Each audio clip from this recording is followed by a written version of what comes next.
Crégocast, découverte sonore de chercheurs en gestion. Objet connecté, partenaire particulier. Manger 5 fruits et légumes, marcher 10 000 pas par jour. Les injonctions pour prendre soin de sa santé se multiplient. Et fleurissent tous ces nouveaux dispositifs de santé.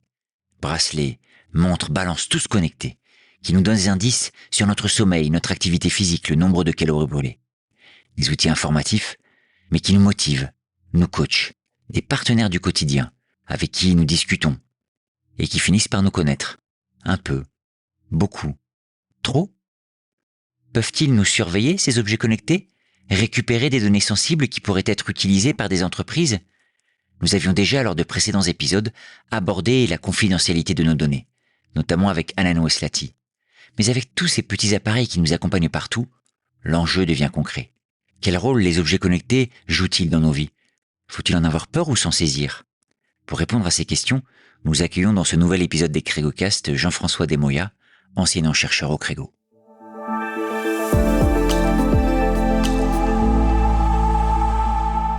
Bonjour à tous, donc bienvenue pour un nouvel épisode des Crégocast. Nous sommes aujourd'hui en direct de Besançon et j'ai le plaisir d'être avec mon fidèle acolyte Johan. Bonjour Johan. Bonjour. Aujourd'hui, nous avons le plaisir et l'honneur d'accueillir Jean-François Desmoya. Donc Jean-François, bonjour. Bonjour. Est-ce que tu pourrais te présenter en quelques mots? Oui, donc Jean-François Desmoya. Alors moi, c'est particulier, j'ai eu une carrière d'ingénieur en informatique au départ. Et j'ai passé une thèse en gestion en 2019 et depuis cette année, je suis maître de conférence au sein de l'IUT Nord-Franche-Comté à Montbéliard. Très bien. Et alors, tes travaux de recherche en thèse, ça portait sur quoi? Alors mes travaux portaient sur ce qu'on appelle en français la quantification de soi ou en anglais le quantified self. Donc c'est l'usage d'outils facilement accessibles, d'outils technologiques qui vont vous permettre d'enregistrer vos données de santé au quotidien dans le but de pouvoir comprendre mieux votre santé et de pouvoir l'améliorer. Donc c'est tous les appareils connectés, montres, Apple Watch, Fitbit. C'est ça, tout à fait, oui. Et comment tu expliques finalement l'émergence de ces outils de tracking? C'est très simple, hein. La technologie, à un moment donné, on a fait un bond, comme ça arrive souvent, hein, on va dire un bond disruptif qui nous a permis d'avoir des outils miniaturisés qui sont portés sur le corps. Donc c'est bien sûr ces montres connectées-là avec les compteurs de pas, mais qui ne font pas que compter les pas, puisqu'on a intégré un compteur de fréquence cardiaque, par exemple. Et voilà, et puis pour les plus connus aussi, la mesure du sommeil, des mouvements durant la nuit.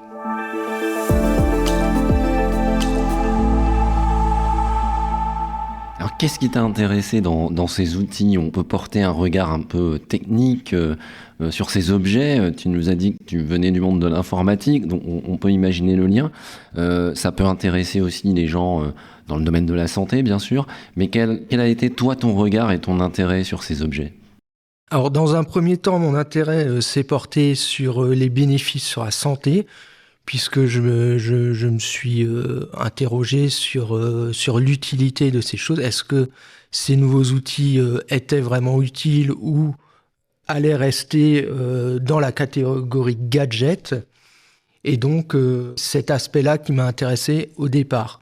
Bien sûr, après, ma vision s'est mise à évoluer vers d'autres particularités.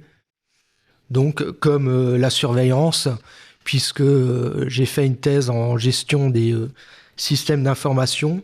Et en management des systèmes d'information, on a une problématique qui est liée à la surveillance de la technologie sur l'individu. Et donc, je me suis posé la question de l'impact de cet outil sur la surveillance de l'individu. Oui, parce que c'est vrai que c'est un outil qu'on peut utiliser pour avoir un retour personnel, pour s'améliorer, notamment pour se connaître davantage. Mais la surveillance, c'est vrai que c'est quelque chose qui fait peur aussi dans ces outils, savoir un petit peu où vont ces données, l'idée qu'on est surveillé par ces capteurs qui pénètrent au cœur de notre intimité. Ça fait un peu penser à Big Brother où on en parlait en préparant cette émission ensemble. Toi, tu as pris une figure qui est celle du panoptique de Foucault.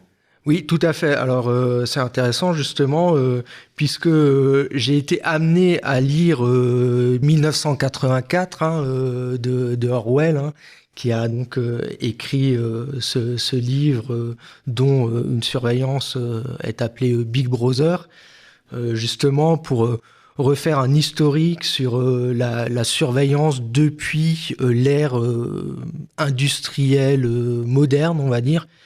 Et effectivement, Foucault définit une métaphore qu'il appelle la métaphore du panoptique, qui est issue d'une prison circulaire qui avait une architecture qui avait été définie par Bentham, prison dans lesquelles les cellules sont tout autour, et au centre, vous avez une surveillance qui permet, grâce à une seule personne, de pouvoir visualiser tous les détenus de la prison.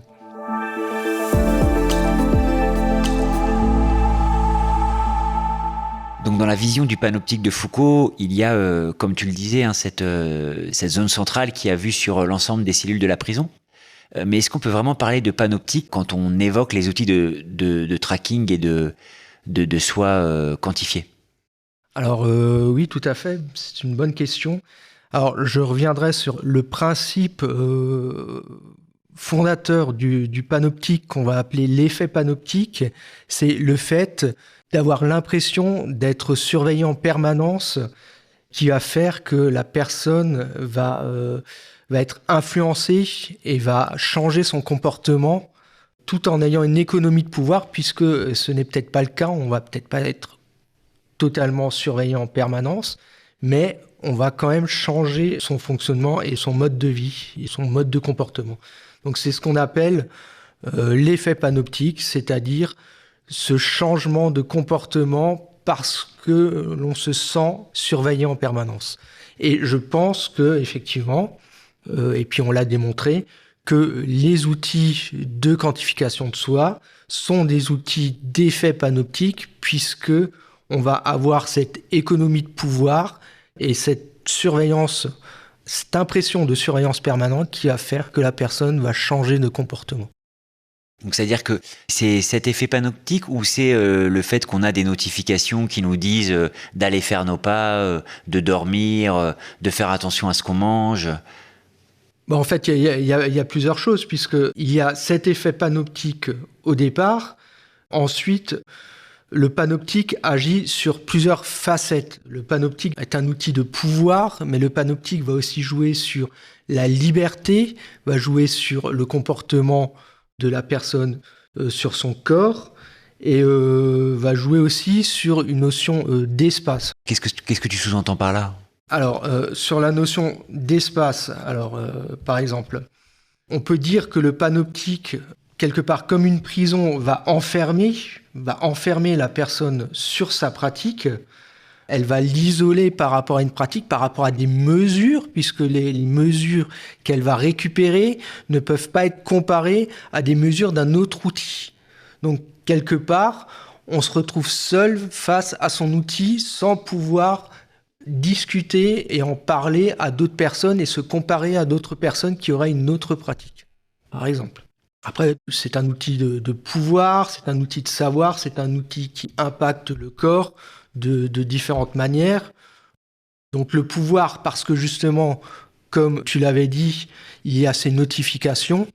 Alors les notifications, effectivement, c'est une forme d'assujettissement volontaire que l'utilisateur permet et autorise à l'outil. Donc, je vais autoriser à l'outil de m'influencer, de m'ordonner quelque chose et je vais respecter cette notification et je vais me contraindre à exécuter ce que l'outil me demande de faire. Donc, c'est vraiment un outil de pouvoir et qui va modifier mon corps. Donc, effectivement, il va modifier mon comportement. il va peut-être modifier même des aspects corporels, il va modifier ma santé. Et tout ça dans un travail sur soi et sur son savoir, puisque au fur et à mesure de l'utilisation de l'outil, on va apprendre à se connaître mieux. Donc il y a quand même un aspect de connaissance de soi, de savoir qui s'améliore avec ces outils. Finalement, ça redéfinit aussi un peu la vision panoptique.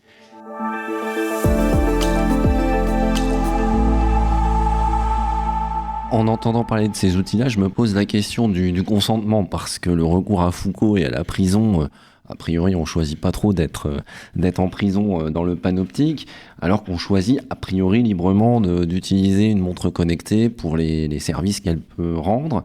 Est-ce que cette notion de consentement, elle modifie le rapport à l'objet, son appropriation?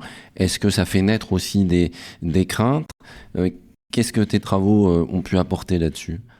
Alors, effectivement, cette notion de consentement, c'est pour ça que dans ma recherche, on ne parle plus de panoptique, mais d'éotoptique, qui reprend les différents thèmes du panoptique, mais qui les utilise pour soi et uniquement pour soi. Donc c'est un consentement et c'est une surveillance de soi pour soi. C'est pour ça qu'on va bien faire la différence entre panoptique et notre concept qui est l'éotoptique. Effectivement, c'est une condition nécessaire au départ, c'est ce consentement éclairé de la personne qui va utiliser l'outil. Sinon, cet outil ne fonctionnera pas sur la personne. Et donc, ça tend à limiter l'intérêt de ce genre de dispositif dans une logique, par exemple, qui serait promue par les assureurs ou d'autres institutions qui voudraient justement avoir un contrôle sur les comportements, les corps, etc. Ça peut pas marcher dans ce cas-là. Effectivement, ça ne peut pas marcher dans ce cas-là et on va avoir des craintes de la part des utilisateurs qui n'accepteront pas finalement d'utiliser cet outil. Donc l'éotoptique, c'est ça le concept. L'éotoptique, justement, est un outil de liberté et effectivement s'écarte par rapport au panoptique de Foucault. Et cette éotoptique par rapport à finalement tout un travail aujourd'hui psychologique d'introspection, de connaissance de soi, qui est fortement développé dans nos sociétés contemporaines. Comment ces outils-là, finalement, ils s'intègrent? Est-ce que c'est juste des outils de mesure ou est-ce que c'est des outils qui peuvent demain être perfectionnés pour aussi finalement de la santé psychologique ou du bien-être ou une connaissance de soi un peu plus affinée que simplement des outils de mesure du sommeil, de mesure de la fréquence cardiaque, de comptage de pas? Effectivement, là on touche quelque chose d'épineux puisque forcément on va avoir de nombreuses personnes qui vont critiquer ces outils-là. On peut même parler, quand on a plusieurs outils, d'un assemblage d'outils. On a vraiment cette notion d'assemblage d'outils et de soi modifié et de soi augmenté aussi. On a aussi cette notion-là. Ça peut aller très loin, effectivement, puisque au niveau psychologique, on peut les utiliser pour les personnes en détresse psychologique qui vont mesurer leur état psychologique tous les jours en se notant, on va dire de 1 à 10, en notant son état psychologique. Et l'appareil va faire des études statistiques sur ce que la personne a noté pour réussir à définir si la personne est en train de sombrer ou si la personne arrive à se maintenir psychologiquement. Donc il y a quand même un vrai bénéfice dans la santé, mais il y a toujours ces freins-là de la société et des personnes qui vont toujours critiquer ces systèmes-là. C'est pour ça que si on veut aller dans le sens de la santé, il va falloir travailler sur la vie privée des données, sur tout ce qui est CNIL et propriété des données. Apple commence à le faire avec ces outils-là, mais d'autres, par exemple Fitbit, quand on va sur leur forum, on voit que des utilisateurs sont très mécontents parce que les données ne leur appartiennent pas.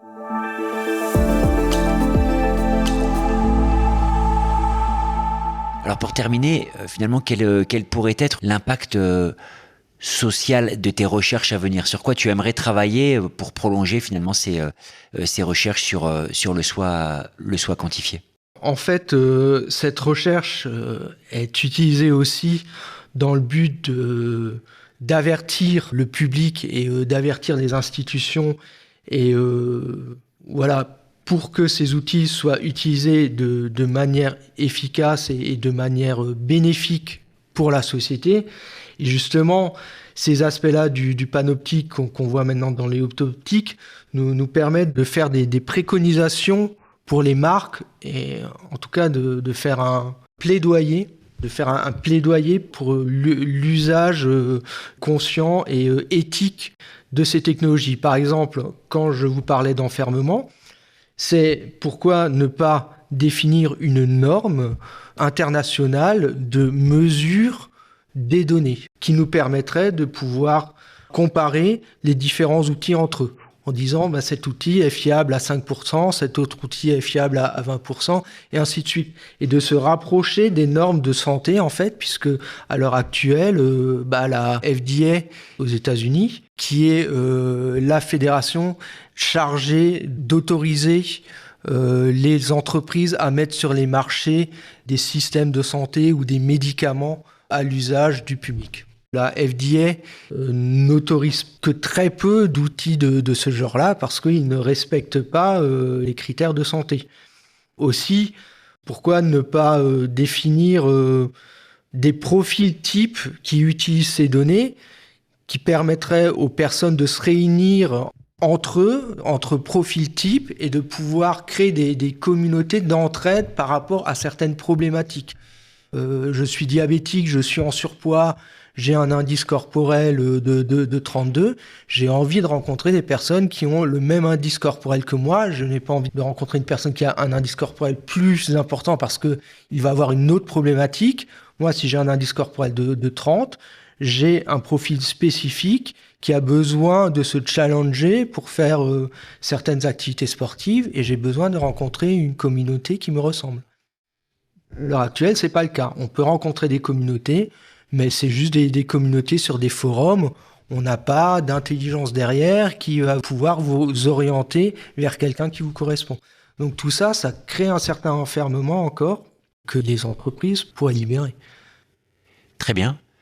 Merci beaucoup. Merci Jean-François et à bientôt pour un nouvel épisode des CryoCast. Merci. Merci.